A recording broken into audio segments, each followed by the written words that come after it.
Alright, it's Friday afternoon, and even though the weather's starting to get chilly here in California, it's ready for Skoolie San Diego episode 6 or 7. How many weekends have we been doing this? This is 7, I think. Probably 7. So last weekend we were frustrated. We tried to put a door lock on and it wasn't working, and it got dark and we called it. So today's first priority is to fix that door lock. And second priority is to get the plumbing a little more robust. So that's what we're going to do. Tomorrow we're planning to do a sink and a stovetop if UPS delivers it. Those things have been en route for a little bit now. They're due today.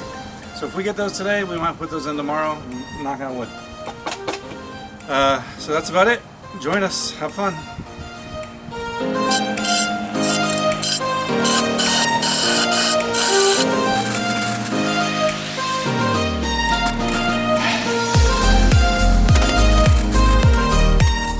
Last week we had a wooden riser on this which pushed us out a bit, and then we just figured out, oh, we need a wooden riser over here, and we couldn't get the two wooden risers to work together.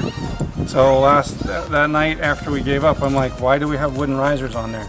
So goodbye wooden risers. Hello matching steel plate on this side. So we've mounted this steel plate and then this lock to the steel plate. Now, why do we only have 2 screws in it? Well, I'm not very good at steel working and the holes came out crooked. So until I can fix this steel plate, it's going to be just 2 holes, but it's on there pretty darn solid. You can come try and break into the van, the bus if you want. So on this side, we're just going to mount this locking plate right on the edge of this flush as soon as I take that off. And then I will lock this into this, shut the doors, and then mark where the holes go through the plate, and it'll be perfectly aligned. Will it be straight? Probably not, but probably. It'll be as straight as I can make it. So there we go. So we did actually succeed in getting the lock mounted. So what we had is over here we had a wood spacer which pushed this out too far. And then we had an extra thick wood spacer here which pushed this out further, and what was happening is they were binding as the door tried to shut. So we had the bright idea, let's get rid of the extra wood spacer. So now it's steel on steel, and this is mounted nicely through a keyhole over here. And we had to put this wood spacer in to let these guys meet up, but as you'll see, it's locked. Oh, I locked it. Yeah. So as you'll see,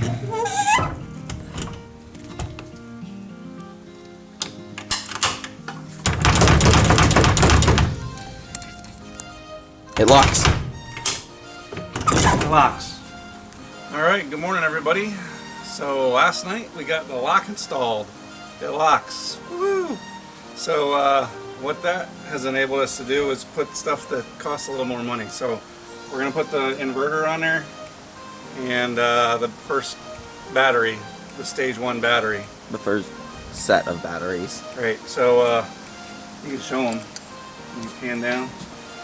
So there's our inverter. We've got a little sawdust on it, and that's 6 old recycled Leaf Gen 2 batteries, which gives us maybe 1.5 kilowatt hours, maybe. We're not sure yet, but powers the saw and everything nicely. So what we're going to do is put it on there, and we'll have one outlet so we can work, and we'll have the DC power because we've got the pump, and we're going to straighten up the plumbing today, and eventually today the goal is to put the sink in. The sink came in last night, and the stovetop, the problem is the stovetop came broken. So that's another thing for today, is to take that back to the UPS store, send it back to Amazon. Tyler just caulked the emergency exit, which is really ratty, and we're gonna have to replace it or cover it over or something, because it leaks a little bit through just the emergency exit. A little bit is an understatement. But since we've got the lock, I'm not sure this is where the Victron is gonna live. eventually, but I think it might go here. A lot of it depends on Jen and the design decisions. So for now, that's why it's jankily up here with 2x4 or plywood. But this Victron and that battery pack will give us power in here. So we're gonna wire the first 12 volt circuit. We eventually will have a switch panel and the fuse box, but until we get that, we're kind of prototyping, and then we'll put those things in the system. So don't freak out if you see that we're not putting fuses and stuff in. But we are prototyping, so we're gonna run 14 gauge wire, which is supposed to handle up to 20 amps. We've got a 6 amp sump pump, a 5 amp water pump, and then the reader for the tank levels is like 1 amp. So our 14 gauge should be fine. From the battery, which runs at 24 volts, we're gonna run a 24 volt circuit back to here, and this is a 24 to 12 volt converter. So now we're gonna have 12 volts here, and we're gonna run this sump pump and this pump and this, there's a wire for, this tank monitor setup. So these 3 circuits are gonna run off of this 12 volts, which is fed from the 24. I lost the instructions for this if it came with any, but we've got 3 wires, which is you can find online, but if you send 12 volts through this, the motor runs constantly. If you run it through here, the motor runs when there's enough water in here to flip a switch. Trigger it. This is the negative. So we're going to wire this pump and this switch now, and that's what we're doing now. So and then we're going to mount these things on the frame back here and have some basic wiring. What are we doing? We're going to connect the battery. Testing our first circuit. Yeah, we feel like the pumps are wired up, so we're going to test that theory. Okay, so the inverter is hooked to each one of these batteries. This little thing right here is a 8 volt battery module from an old Nissan Leaf. So what I've got is 3 of them wired in series, and then those 2 sets of series wired in parallel, the way I've got it wired here. So it gives me 8 times 3 is 24, and then double the kilowatt hours, because there's 2 sets of 24. So 24 volt battery pack feeds a 24 volt inverter, which takes 24 volts and turns it into a 120 volt AC. I've got a kilowatt right here, which shows we've got it's going at 60 hertz. It's low voltage right now because there's no load on here. This thing lowers the load when it's not doing anything, so you're not wasting your battery. But if I plug something in that takes more than 20 watts, it'll be 120 volts. So I'm going to count up the kilowatt hours on here and see how many kilowatt hours we have in this battery set, and then. So essentially what it does is it converts the battery power to usable house wall power, circuits, essentially. Yes. I wasn't recording. Okay, now I am. Okay, so here's our sink.